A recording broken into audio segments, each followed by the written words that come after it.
Hello, everyone. Welcome to the Mindscape podcast. I'm your host, Sean Carroll.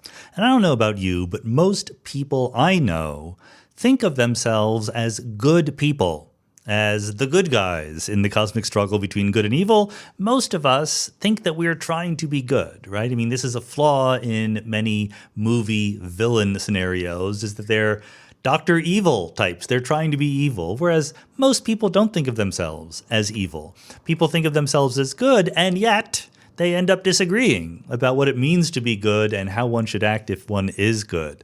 So there's a philosophy question here, obviously. What does it mean to be good, to be moral, to do the right thing? And we've had discussions about moral objectivity versus constructivism or what have you.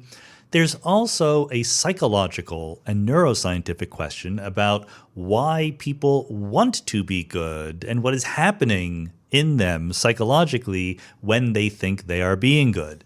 That's where we are today. In today's conversation, we're talking to Molly Crockett, who is a psychologist and neuroscientist who studies morality as it is actually practiced in human beings. So not necessarily trying to decide what you should do, but understanding why people are trying to do the things that they should do, or how they come up with the idea of what it is to do the right thing. Is it ingrained in us? Do we learn it? Is it something where there are evolutionary explanations for this? And very importantly, how can we change our personal views on morality? You know, we do learn things as we grow up. Maybe there are things that when we were kids we thought were perfectly moral behaviors, and now we've changed our minds. And as Molly points out, there's a very crucial modern question about how technology and communication in the digital age is changing the way that we think about morality. We're faced with a set of circumstances in an environment that we were not evolved to understand, where things are very, very rapid in how they appear to us and how we can respond to them. And they are manipulated by politicians and algorithms and so forth, ginning up outrage, or for that matter, bringing us together in different ways. So there's a mixture of not just morality, but empathy, ethics, politics, and so forth. So again, it's a very, very Mindscape-y kind of set of questions that come together when you say, what does it mean to say that we are moral? Why are we doing that? How does it actually play out? And Molly is not just a psychologist who collects data from a lot of different ways, psychology experiments, watching people in the field and so forth, but also has a bit of a philosophical background. In fact, we met at a philosophy conference, even though neither one of us has a degree in doing philosophy, because philosophy brings everything together. So there's going to be some talk about that as well. So let's go.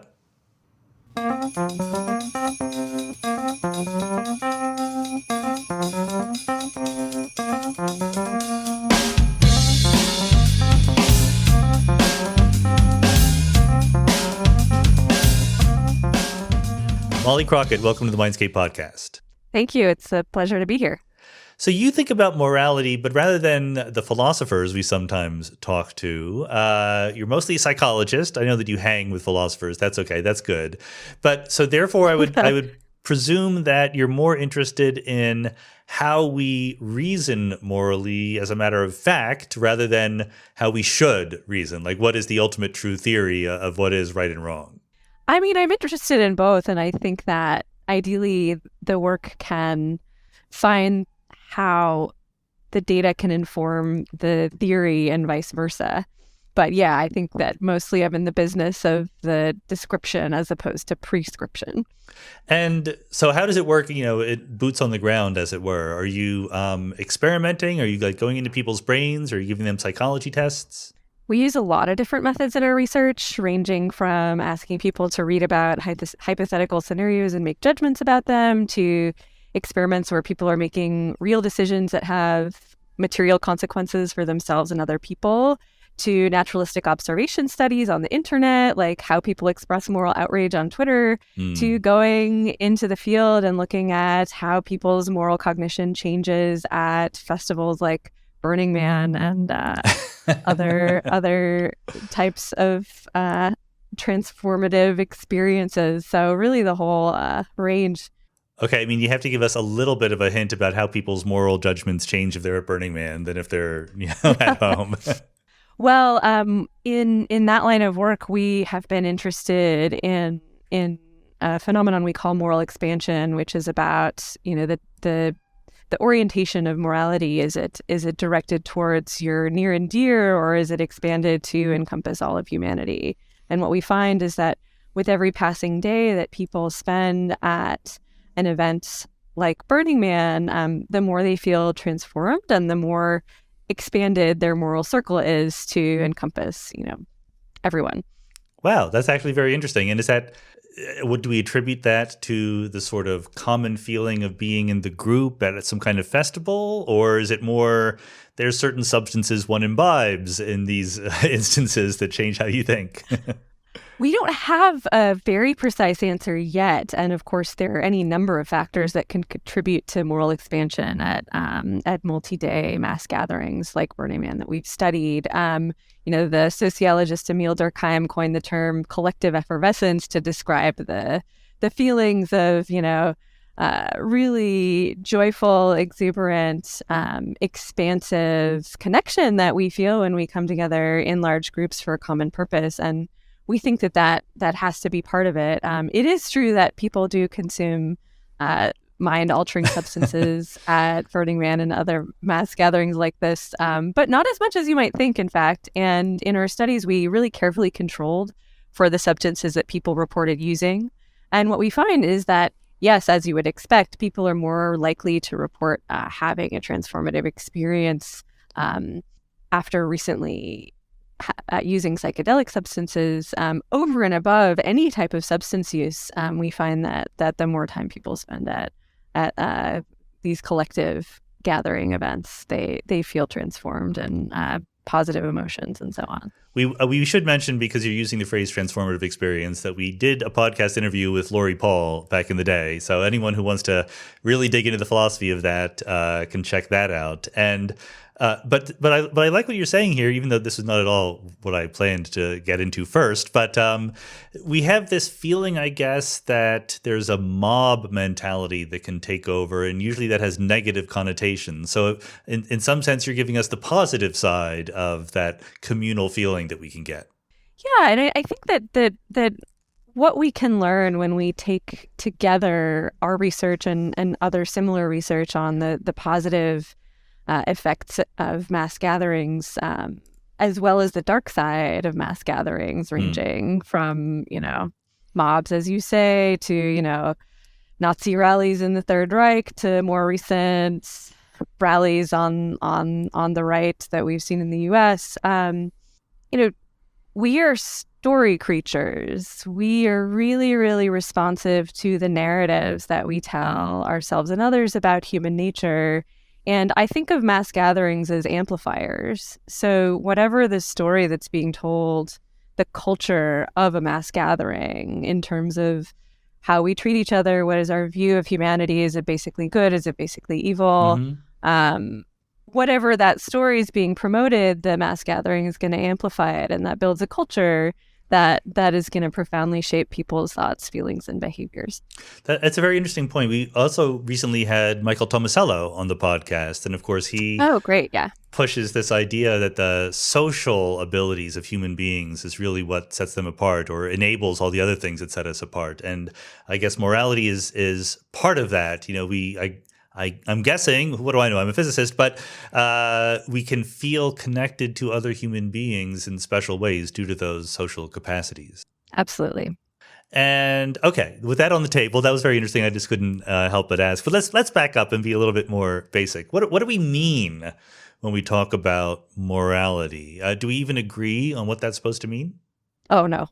God, no. That was a leading question. I hate that question, actually, because I don't have a good answer for it. And actually, morality is a more specific term oftentimes. I am shifting more towards favoring the term norm psychology or normativity, which concerns how people think about what is appropriate or inappropriate, what is allowed or disallowed within a society.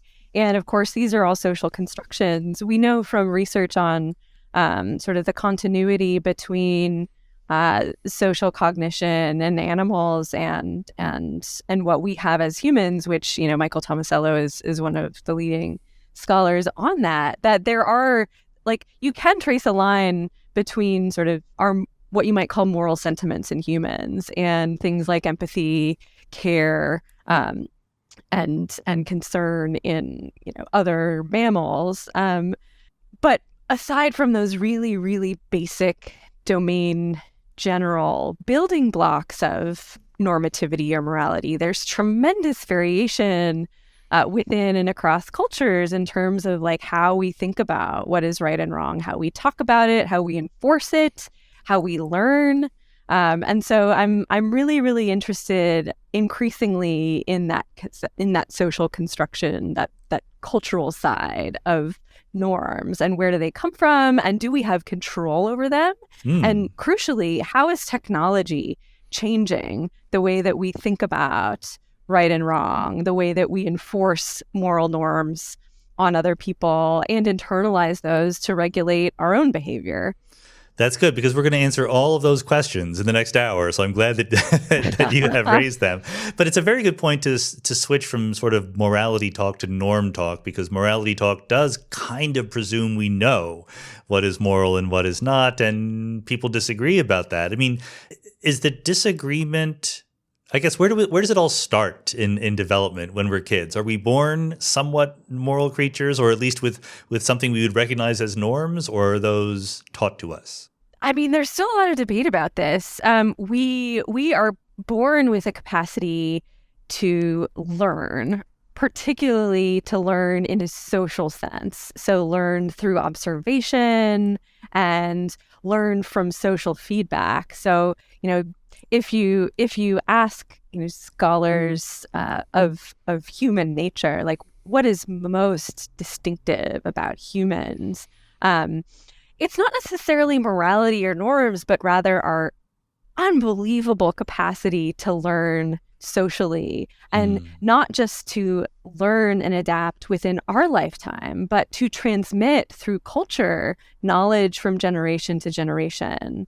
And I think that it's not a coincidence that we are such norm-focused creatures, because, social cohesion is really important for survival. Cooperation gives us an advantage over, other species. Many people have written about this, and this is not directly what I work on, but I think in particular, the fact that we care so much about what others think of us and our well-being is, for most people, is really, really tied to our sense of like, how am I fitting into the social world? What is my social standing? And so, our ability to represent and learn about norms is a really crucial part of that calculus that we are all making all the time. Like, am I doing the right thing? Am I fitting in? Where we get into trouble is where the question, am I doing the right thing, gets disconnected from actual flourishing and welfare of humans and other species. And I think in particular what we're seeing today, as there's just massive amounts of normative discourse on social media, what we're seeing in real time is this really, really almost rapid cycling of proposals about new things we should hear about, backlash to those proposals, backlash to the backlash, backlash to the backlash to the backlash to the backlash, and so on ad infinitum. And so I'm really interested in this process, starting from the seeds of moral cognition that we can see not just in babies, but also in other mammals, empathy, and altruism, but then the layers that get put on top of us as we learn and grow and talk to each other about what we're talking about, and so on. And it's fascinating and also deeply troubling. So, it's a really intense time to be studying this kind of thing. There's always some time lag between when we record these and when they're released. But as we're recording this, The thing that is going crazy on Twitter is gas stove discourse. I don't know if you've listened in on gas stove discourse, but there's this idea that I have not. The government is going to ban gas stoves in our houses. They're not, of course, really, but they have pointed out, some people have pointed out that there are health challenges, that you can have deleterious health effects from having gas stoves. And so maybe we should try to minimize them or try to control them or whatever. And so this is ginned up outrage because people are like, you'll drag the gas stove out of my cold dead hands. I'm sure that'll be forgotten a week from now. This is such a good example of how the way that social media algorithms are designed, which is first and foremost to grab our attention in order to keep us online for longer, in order to make the most money. And by definition, the stuff that captures our attention is information that's really extreme, that provokes outrage, even if that information is super far-fetched or not representative at all of how most people think or what's likely to happen in the future. And so then you have this discourse and meta-discourse around pieces of information that may be very, very divorced from like things that will actually affect our lives. And I'm really interested in understanding more about why this happens and can we do something about it, and if so, what should we do about it? Because I get the question all the time, and I'm going to preempt you asking me this question, which is like, how should we redesign social media? And it's like, it's a hard question because it is a should question. It's a prescriptive norm kind of question. And to answer that question, you need to not only understand the dynamics of how social media as it is currently designed is shaping discourse and behavior, which we, still, this is such a new area of research, but then also like, what is your meta-ethical theory of like, what is the right way that society should be set up? And that's all really, really tricky stuff. That is a difficult one. And I will add in there to the difficulty the fact that these features of social media can be weaponized by political actors, right? I mean, they will exaggerate the extent to which a certain bad thing is happening because it gets their base outrage. That's what they want. Yeah. Okay, so there's a bunch of things that went by there in your very nice discussion of that about you're talking about morality in a way that, as a psychologist, gets down to how people act and how they talk about how they act, et cetera, not in some objective moral realist sense. I mean, probably, let's put it this way. It makes perfect sense that norms develop over time, right, through evolution and things like that, and we give them the label of being moral rights and wrongs. Do you feel a need to take a stance on moral realism versus relativism or constructivism or something like that? I mean, I do feel a need to take a stance, and I also feel undereducated in the ability to take a stance. I'm not trained in philosophy. I wish I was. I actually, philosophy when I was in high school, I like dreamed of going to university to take philosophy, and I signed up for a philosophy class my first semester.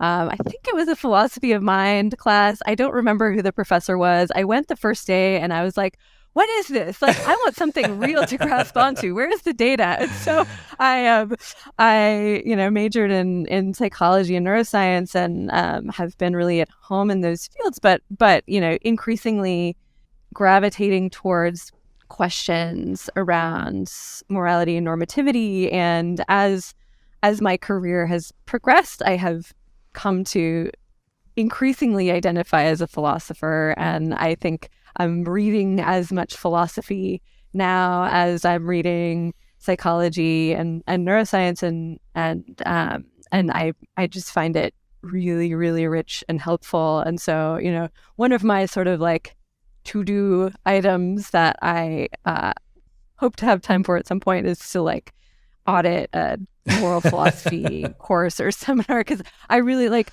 my knowledge is not top down. It's like it's magpie-ish. I like have these little like bits and pieces of of understanding, but I don't feel like I am educated enough to take a firm stance, but I want to be more educated to be able to move towards that. Have you heard of, and this is very unfair given what you just said, but have you heard of what is called the evolutionary challenge to moral realism? I think so, yes. I think so, yes. Basically, the idea that we would, through evolution, develop norms that and think that there are certain right things and wrong things to do. And wouldn't it be weird if those just happen to coincide with some objective moral reality? Like that seems like too much of a coincidence. Right. Yeah. But anyway, really you personally don't need it, right? Like you don't need to care whether or not there are objective moral standards out there, because if what you're just interested in are how people think about morality themselves and how they justify it, I'm guessing. Well, yes and no. I used to think that, and I am increasingly becoming skeptical of this divide that exists between science on the one hand and values on the other hand. It's a pretty common sentiment in moral psychology that like, oh, our work cannot speak to normative questions. Like we're doing the description, you can't get an ought from an is, and so on. And like at a surface level, that's true, but also our values infect the way that we choose to ask questions, the questions that we ask. So, just to give a concrete example, a very popular area in moral and political psychology right now is how can we get Democrats and Republicans in the U.S. to talk to each other more, and how do we bridge these divides? And can we get people to meet in the middle and compromise? How do we get people to do that? And that is a project that has values in it, in the sense that there is a goal to get people to meet in the middle. Right. And on the surface, that seems like a really great goal. And in many, many, many cases, it is a really important goal. And what if that goal is applied to getting Nazis and liberal Democrats to meet in the middle? Like no. If one side is just right, then meeting in the middle is not the right thing to do. I just think about like, especially when you're studying questions of morality and ethics, it's really important that we understand how our own values shape the science that we do. And we are not trained to do this in science. We are told through our training in science that science is objective and science is free from values, and like we are humans, and so of course it isn't. And so a lot of the work that I'm thinking about now is like, how should we be thinking about the scientific enterprise in a time where values are so, they've always been important, but increasingly science is looking at questions that are very laden with values. And so, I like, it's a challenge. For sure. Well, I think it's a really good point, because a lot of the times we say, well, we're objective, we're not depending on this or that values, but really what we mean is I know what the right values are and I'm going to use them, right? And most people agree with me, so I think I can get away with it. Yeah. So do people? Is there? I mean, I think that you've put your finger on this distinction we draw between values and objective truths and so forth. There's a bunch of distinctions out there that I wanted to ask you about. I mean, one is this idea that morality serves as a check on how we would really like to act, right? Like as a psychologist, is it accurate to think of people as like these bundles of terrible impulses that morality sort of sits on top of and prevents us from doing all these terrible things? No.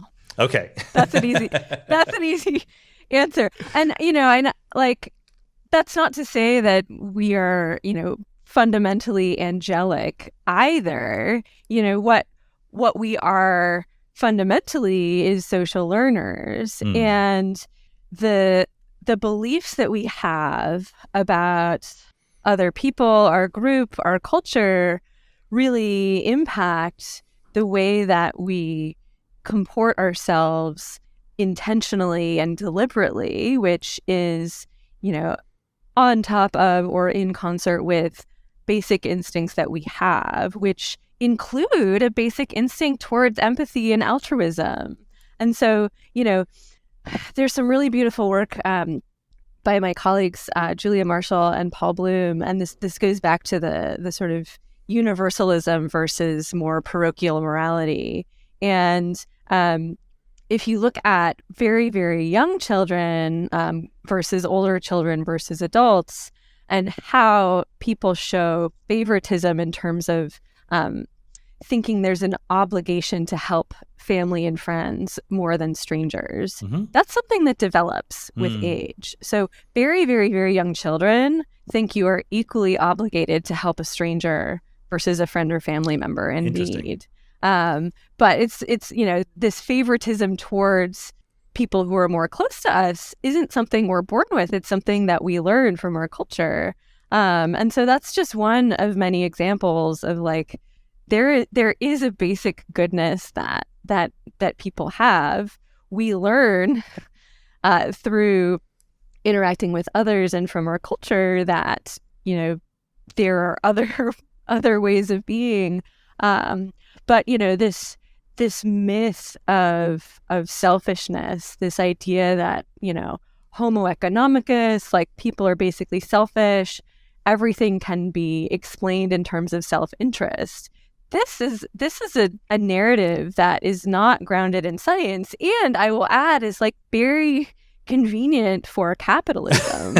I've noticed that, because what is the point of caring about other people if no one else cares?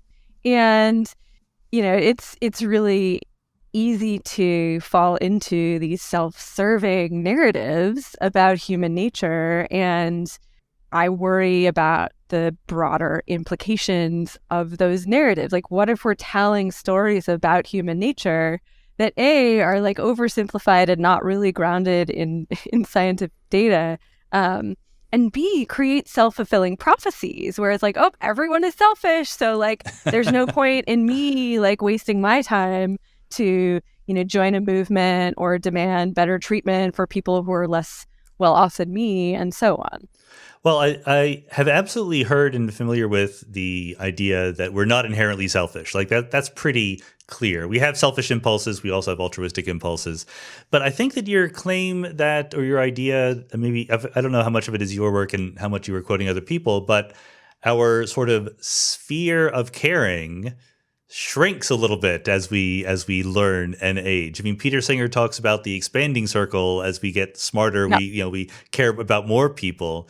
Nicholas Christakis was on the podcast and has an idea that it is just social beings naturally have an in-group bias.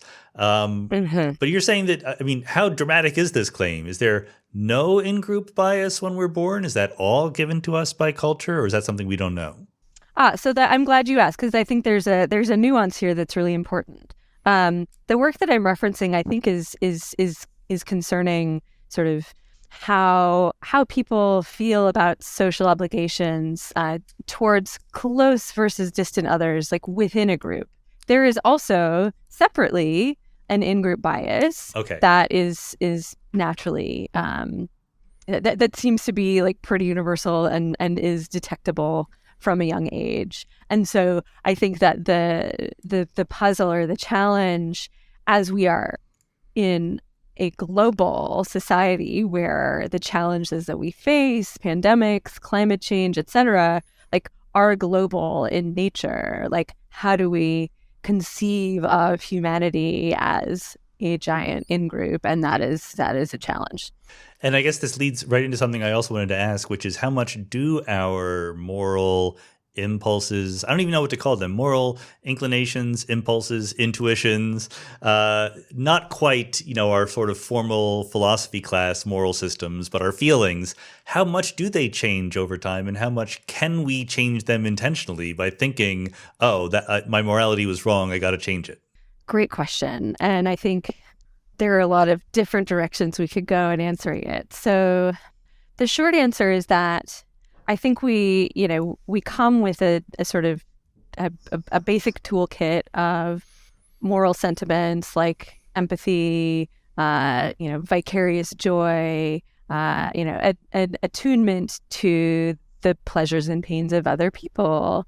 And the learning that takes place on top of that is like, how do we direct or tune or shape those basic sentiments to the social context, right? So like, we are not born knowing who is in the outgroup. This is something that we learn, although there is some evidence for sensitivity to basic cues like language and appearance and so on. But political hatred, for example, is certainly something that is learned, and we learned to direct our empathy more towards in-group versus out-group members on the basis of ideology, for example.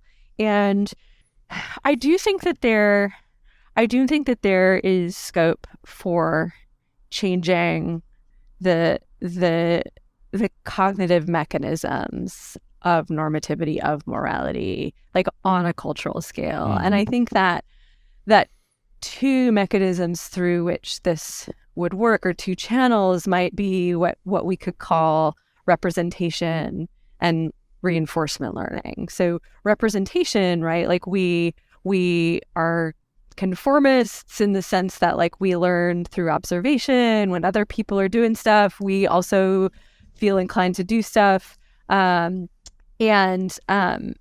one thing I've been thinking about in our work on social media discourse is like, if algorithms promote a particular type of moral frame, and that's what everyone is seeing disproportionately in their feeds, can that influence the way that we think about, over time, moral situations? So, for example, if there are archetypes of villains where stories of, particular types of people committing, bad deeds are more likely to be elevated, and we all see that, do we then lower the threshold in our own lives for, seeing villainy from those types of people because that's what we're used to seeing in our feeds?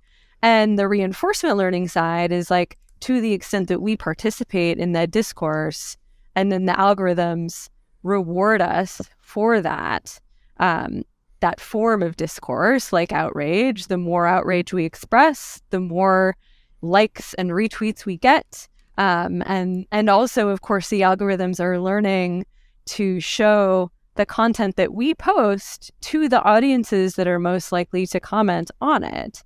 And so, what we have now that we've never had before is algorithms intervening on social learning processes and cultural evolution in a way that I think is new. And, in sort of discussions of technology, there's always a question like, is this really new though? Like, what about the printing press? What about mass media? And like, yes, a lot of the effects that we're seeing are more of the same. And it's really important to consider all of the scholarship in media studies that predates the internet age.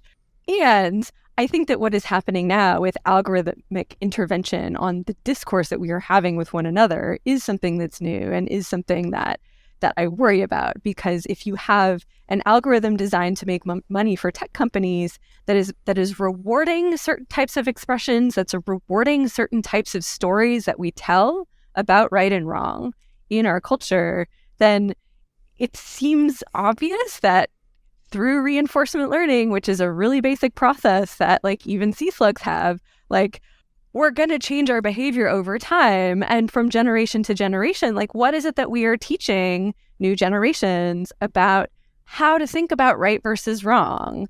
And what does that mean for the future of politics and, our ability to cooperate and solve all of these like really thorny challenges that we face? So these are the things that keep me up at night.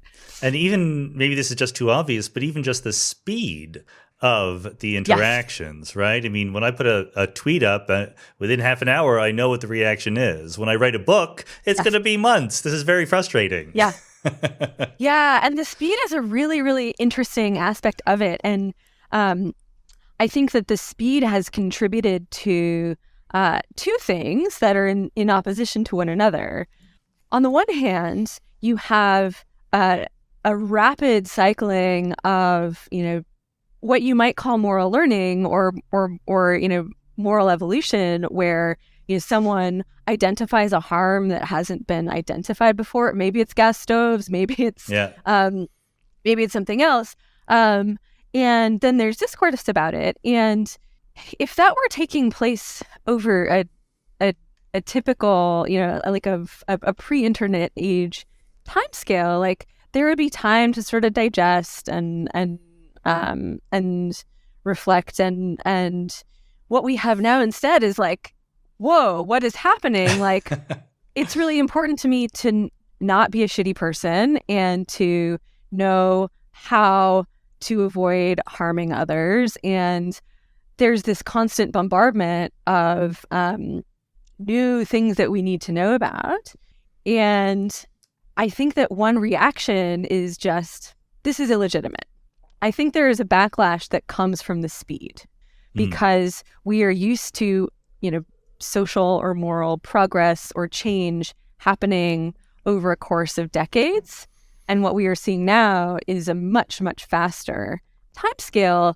And I think that there are some people who are just responding to this as if this is illegitimate. And like whether the question of whether it is legitimate or illegitimate is sort of separate. But like I think that a lot of the like backlash against like, oh, this is just woke cancel culture. Like this is a very common refrain, right? Like this is not real. This is just woke cancel culture. Like, let's unpack that. Like what do you mean? Like I think that there is something happening that I want to understand better, where there's this like nihilistic kind of attitude towards new proposals about how to treat each other better. That's like, I just learned about it yesterday, therefore, like, this can't be real.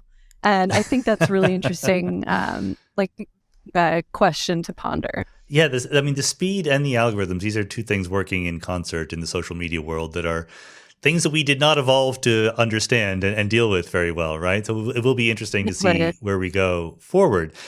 There is a related question there. I mean, basically what I'm going to say is there's something that I've said many times, and I don't know whether it's right or not, so I'm going to fact check myself with you, which is, as someone who is not a moral objectivist, a moral realist, I identify more as a moral constructivist. I think that we have moral inclinations, but then I also claim that and what morality is just sort of a systematization of those moral intuitions and inclinations. But then I also claim that we can think about it. We can do cognition, we can rationally reflect, and we can update and adapt our moral inclinations. So even though that the wellspring of our morality is something built into us or learned at such a young age that we can't think about it, that doesn't stop us from being rational about it as we mature and hopefully think more wisely.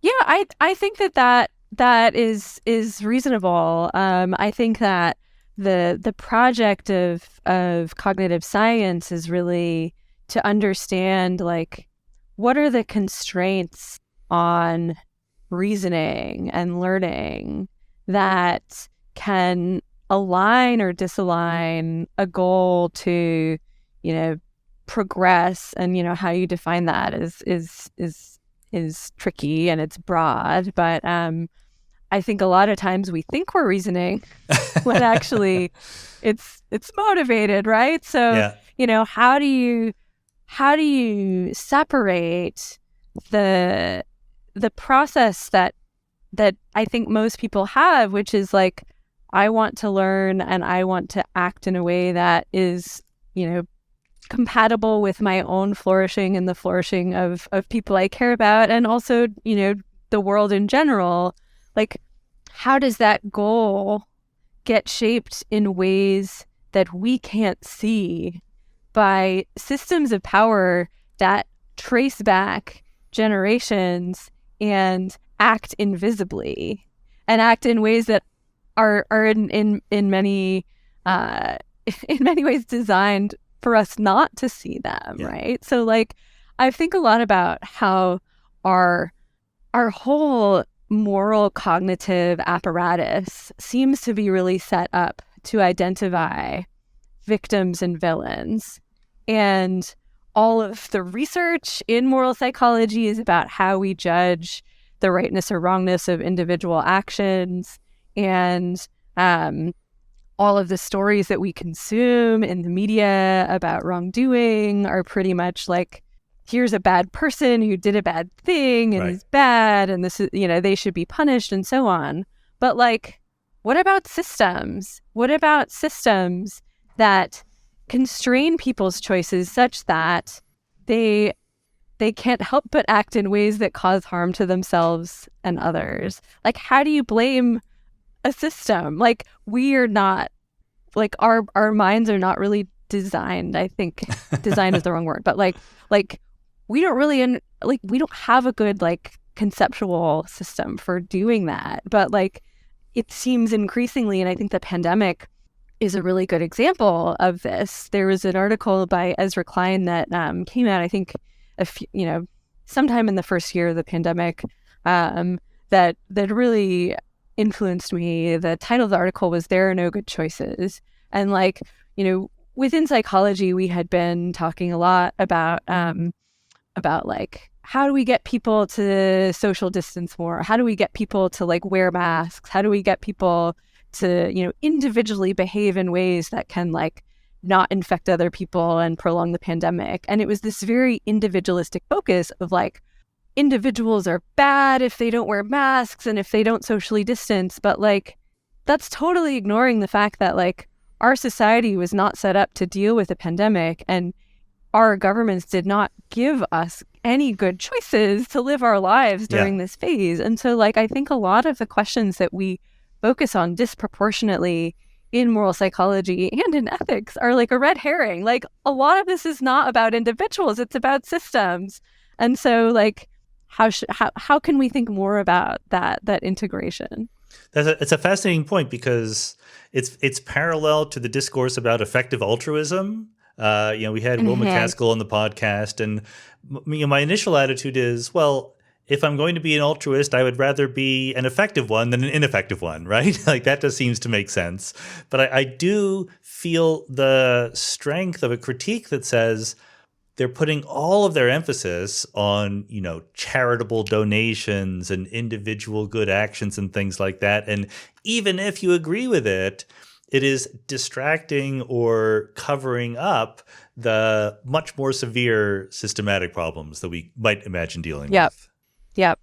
And maybe it's even, is there a dark side of morality? Is morality something that is purposed to cover up things that we might argue are bad? I mean, you mentioned sort of retribution as something that is part of our moral calculus in some way, punishment for evil deeds. And I've read you say that it's interesting. People will say we need to punish this person to prevent them from doing something bad again or from deterring others. But really, we kind of like the punishment. We kind of like the idea that these people are being punished. Yep. Yeah. I mean, there are so many fascinating questions in thinking about motives for punishment. And we've done a lot of work on this in various guises. But, the broader point from the study you mentioned is that like some of like most of our behaviors are multiply determined, right? Like we do something and there are multiple motives that are guiding us towards a particular choice. And then when we explain that choice afterwards, there are social forces that incentivize us to pick the reason that's the most like socially desirable to explain our behavior. And I think over time, this creates narratives that can be self-serving. So, in the case of punishment, like, we do have a taste for revenge. It is something that I think evolved in order to, at the group level, like, keep the social norm machine grinding along. But for individuals, it's not clear that revenge and retribution are helpful either for like teaching people in the long term to change their behavior for the better, or for individual well-being. So like, there's this idea that revenge is sweet and it's satisfying, but actually there's data showing that like if you hold on to grudges and revenge, like that's harmful to your well-being as well. And so, we did these experiments where basically we gave people the opportunity to punish someone and they would never know that they had been punished. It was sort of like the economic game equivalent of waiters spitting in a rude customer's food in the kitchen before they bring it out. So in this, like people are willing to do that. They will pay money to reduce the payoff of somebody who's behaved unfairly towards them, even if they never find out. But then when you ask them to report afterwards, like, oh, why did you punish? A lot of people are like, oh, I wanted to teach a lesson, even though like in some of these cases, like there is no lesson being transmitted. And in the case of a lot of like altruistic behavior, there's evidence from our lab and other labs and just like looking out in the world, like people launder ill-gotten gains to make themselves feel better. So the Sackler family donated a bunch of money that was earned in nefarious ways, and I think also, in the domain of climate, like greenwashing is such a prevalent issue where you have these fossil fuel companies who really should be like reinvesting their resources into like away from fossil fuels, but instead they're like spending a lot of money on public relations campaigns like, oh, we really care about the climate, we really care about the environment, but meanwhile behind the scenes are still very much like trying to extract as much carbon from the earth and burn it as possible. And like the science tells us that like we just can't do that, like full stop, like no. So there are a lot of ways in which moral narratives are used to strategically direct people's moral judgments of reputation about narrators away from the realities of the consequences of their choices. And we're interested in how moral narratives are essentially a kind of an epistemic power move, because what they do is they impose the narrator's preferred structure of causation and moral responsibility into the audience. And in many times, the audience doesn't even know that is happening. Okay, I'm totally stealing the phrase epistemic power move. I like that so much. That is absolutely capturing something real. And part of what it's capturing is even at just an individual level, forget about the corporations or whatever, people like to be a little judgy of other people, right? And maybe that's a tawdry impulse that we have, but if you can sort of dress it up as being morally righteous, then that makes you feel better, right? Absolutely. And, there's some really nice work by Jill Jordan and colleagues showing that when you condemn other people, you are seen as more trustworthy. So there is a way in which, moral judgments and punishments act as a signal to other people that, you yourself would not behave that way.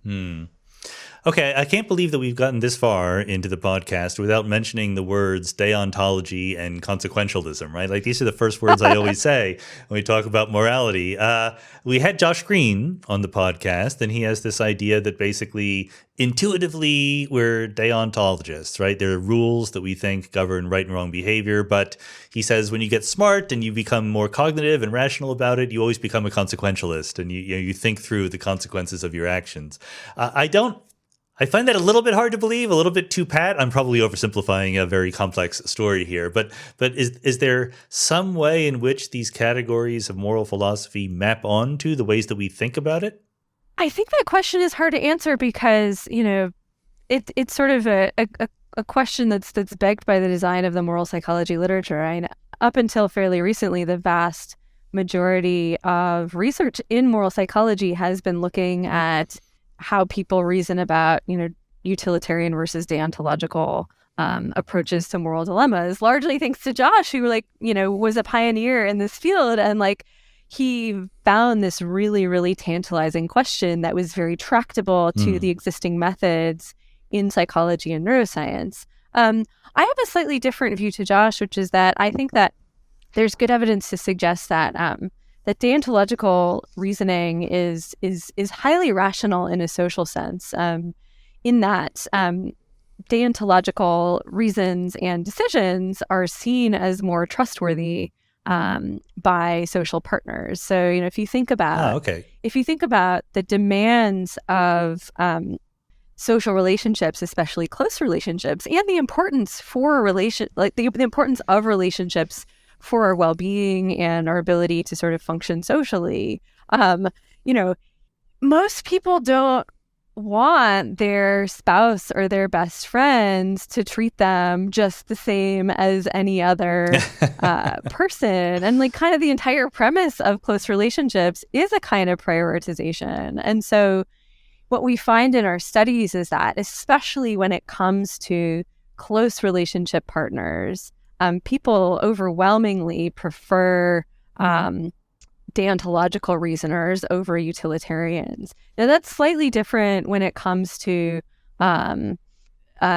leaders or people who are in a role where it's their job to treat everyone equally. Sure. So we did some studies during the pandemic looking at trust in leaders who endorse deontological or utilitarian approaches to moral dilemmas that arose during the pandemic. And here what we find is an interesting distinction. So utilitarianism can be divided into sort of a positive dimension and a negative dimension. So the positive dimension we call impartial beneficence. It's the idea that everyone's welfare counts equally. And the negative side is instrumental harm, the idea that it's acceptable to harm one person in order to save many other people. And what we find is that across 22 countries that we surveyed during the pandemic, people prefer leaders who endorse impartially beneficent solutions to dilemmas around resource distribution. So, we contrast a leader who says we should keep at home medical supplies, vaccines, and so on. And the utilitarian leaders, we should send those resources around the world where they're needed most. Mm-hmm. And across these 22 countries, people trust the utilitarian leader more, the one who says we should have this sort of universalist approach to resource distribution during the pandemic. But when it comes to instrumental harm, it flips. So in dilemmas like allocating limited ventilators towards younger people versus elderly people, or imposing lockdowns that will sort of trade off the welfare of different groups of people, we find that people distrust utilitarian leaders who say it's okay to sacrifice the welfare of one group of people in order to save others. So there's this nuance where it's not the case that utilitarianism is broadly preferred in leaders. It depends on the nature of the dilemma. But going back to the question about is deontological reasoning irrational, I don't think that it's necessarily the case, and especially if we think about rationality in an ecological sense. I think of deontological intuitions as something that evolved as a way to strengthen the fabric of society via close relationships. That's fascinating that we tend to trust people who are deontological thinkers or actors at the personal level, maybe not the leadership level. Yeah. There was a funny tweet that went around a little while ago about someone who said, I'm really looking forward to a superhero movie where the hero is a consequentialist, not a deontological. Because you always see, in the movies, it's like, yes, I will save you even though it means the universe might be destroyed. And I'm always sitting there, maybe I'm overtrained, if I'm sitting there in the audience going, no, actually, you should let your friend die because the universe might be destroyed. But that's not that's not our impulses at a very basic level. Yeah. But it's not just our views of other people that matter here, right? One of the things that you've been thinking about is how morality affects our self-image, right? Like no one thinks that they're immoral. Do they? Like, I Mhm. tend to think that everyone thinks they're moral, and maybe they make mistakes and then justify it after the fact, but that it has to interplay with our image of ourselves as trying to be good people in the Yep. world. How does that work? Well, so I mean, I think that on the one hand we know a lot about this, and on the other hand there's a lot we still don't know. So I mean, what we do know is that morality is really, crucial for our sense of self, our if Nina Sturminger has some nice studies where you ask people, you know, hypothetical cases where someone has lost their sense of morality or whether they have lost their memories, and are they still the same person? And what they find is that people are more likely to say, oh, that's a different person now if their morality has dramatically changed compared to if they've lost their memory. So we know that like memory is really integral to our sense of identity.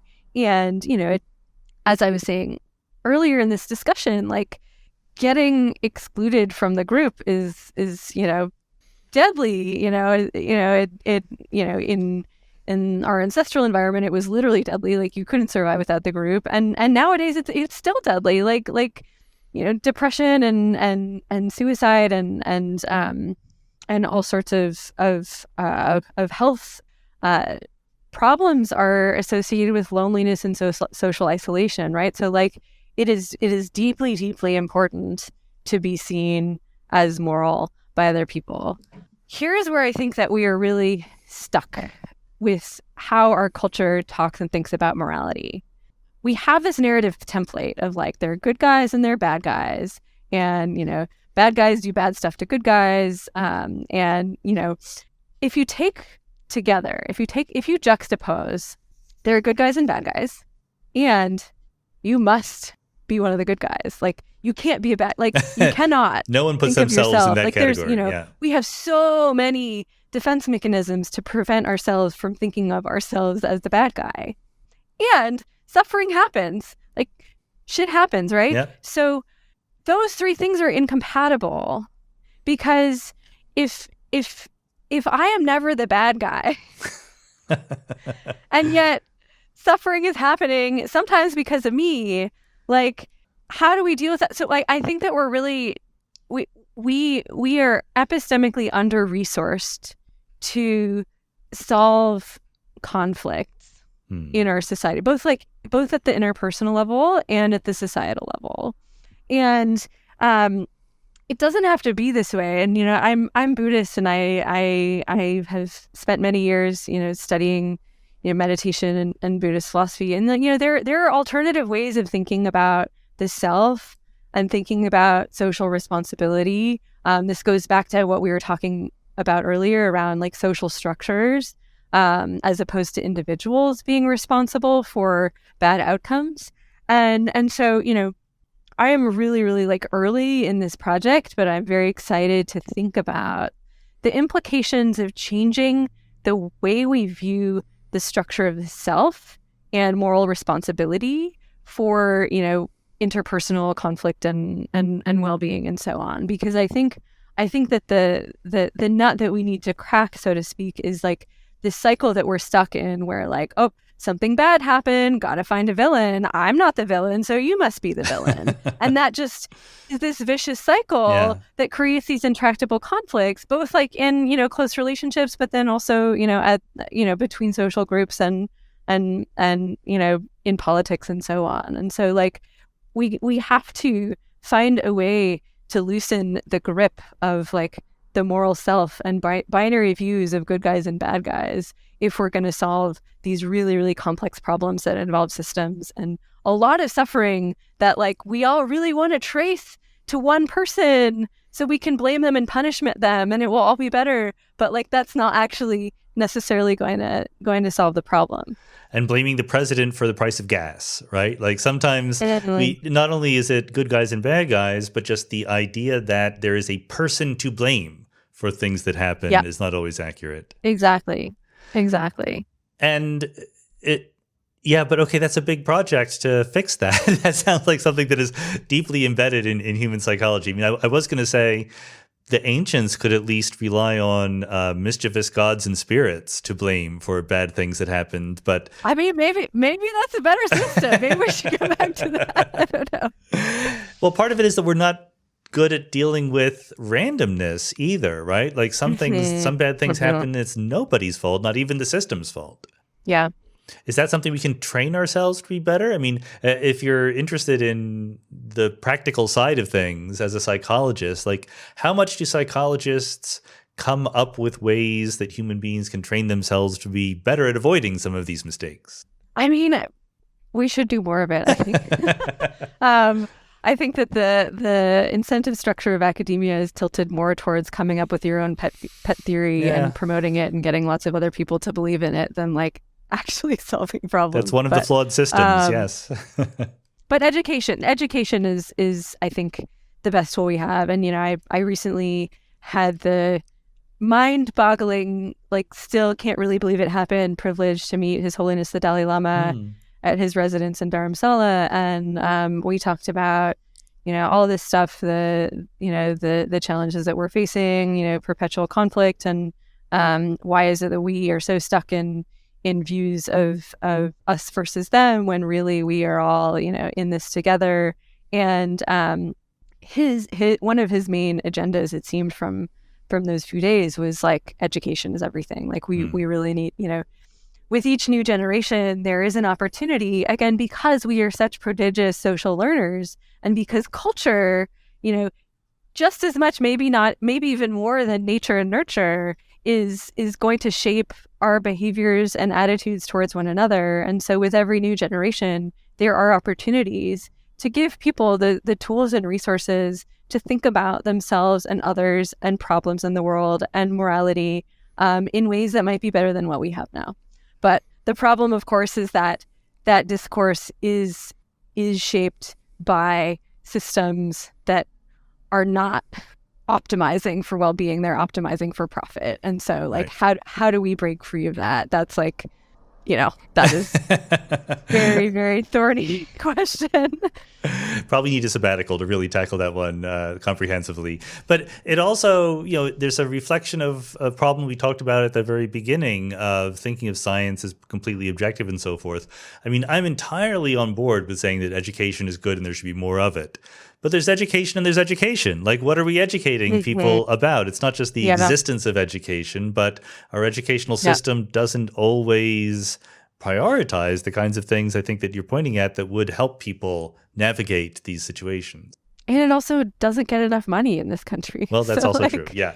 It's like severely underfunded, and that's, that is outside of my expertise, but clearly a problem. Well, near the end of the podcast, we always let ourselves be a little bit more speculative and wild. Yeah. So you already mentioned... Have I not been speculative and wild this whole time? Nope. I kind of feel like I have.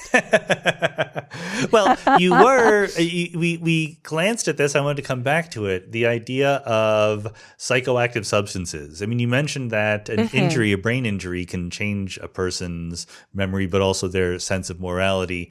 So can drugs, or maybe even diet or something like that. I mean, what is that? How should we feel about that if taking a certain drug? Well, first, I should ask you the question. Can taking certain drugs change our views of morality? Yes, but it's not clear how long the effect lasts and how large the effect is.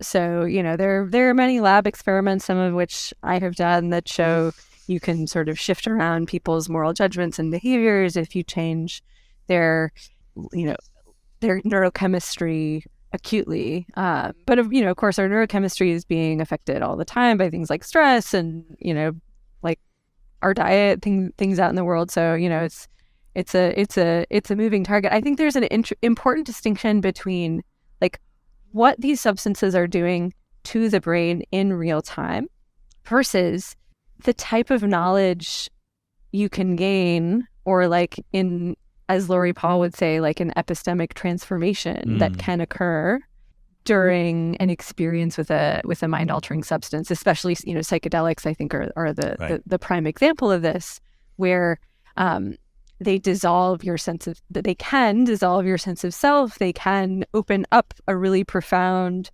sense of love and connectedness and boundlessness with the entire universe.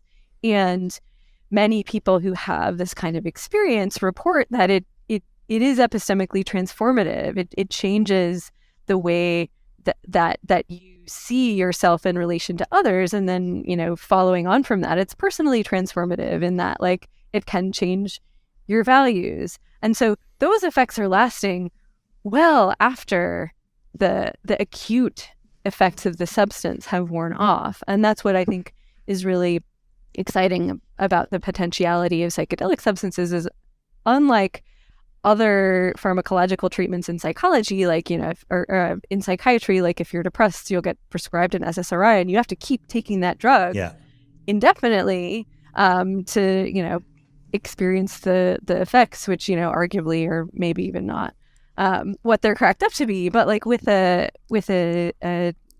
psychotherapy assisted with a psychedelic substance, like, there can be changes to the narrative of the self and the way that you understand reality that have potential, I think, to carry on well beyond the time that you're high. So that's extremely interesting, and I'm certainly very willing to believe that even after the neurological effects of the drugs have worn off, you report a different sense of self or whatever. But I want to question the self-reportedness of that. Is there evidence that people actually act differently long after they've done this? I mean, maybe I'm just being overly cynical here, but I have this question about meditation and mindfulness. I know people who have been very into this, and they claim it's very, very transformative. To me, they act the same as they always did. And so maybe I am not actually as perceptive. And so you're the expert here.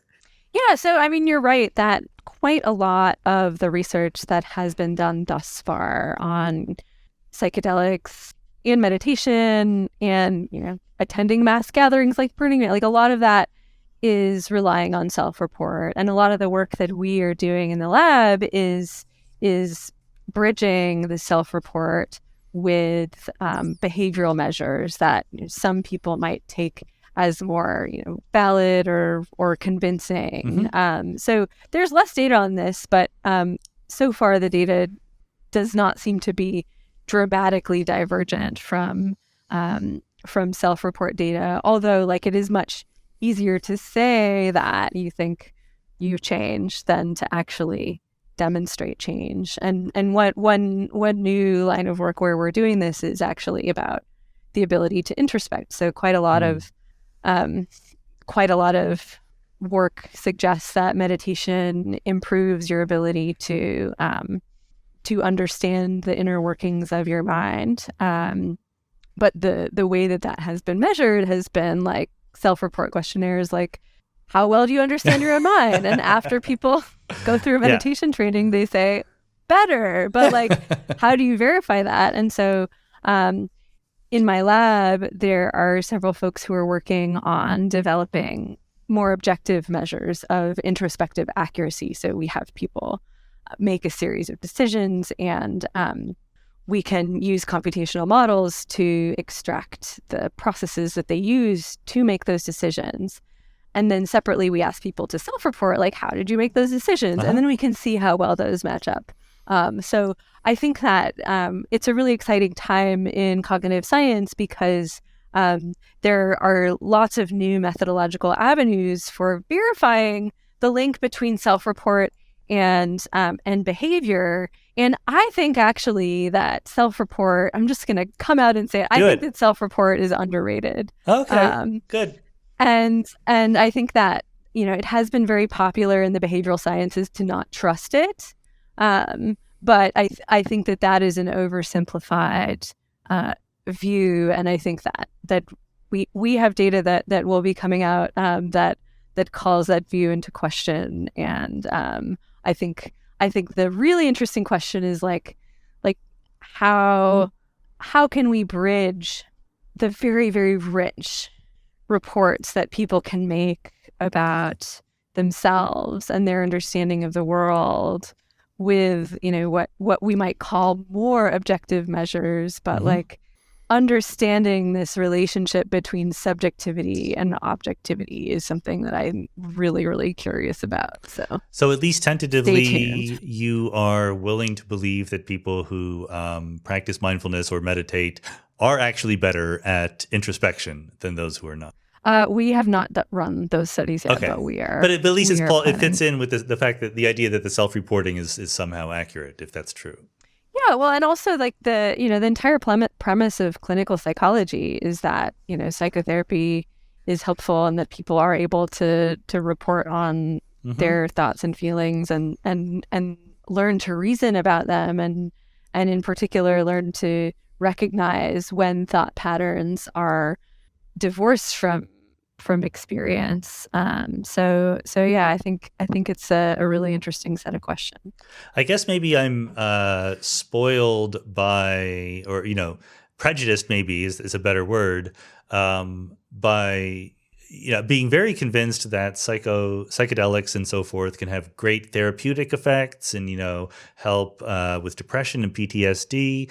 But then also I hear people claim to get insights into the fundamental nature of the universe and cosmology and physics. And I know that those are all just kind of nonsense. So I have to be a little bit skeptical of these overarching claims. But maybe what they mean by that is different from how you understand it and how you're understanding the structure of the universe and cosmology is informed by your training and research as a physicist. And maybe what people mean when they say they understand the nature of the universe is more about like, how do I fit into this and what is the meaning of my life and what is the point of it all? So, I think there's room for both. I think there's room for both. That's a very good, can't argue with that. That's a very good place to end. So Molly Crockett, thanks very much for being on the Mindscape podcast. Thank you so much. This was a really fun conversation.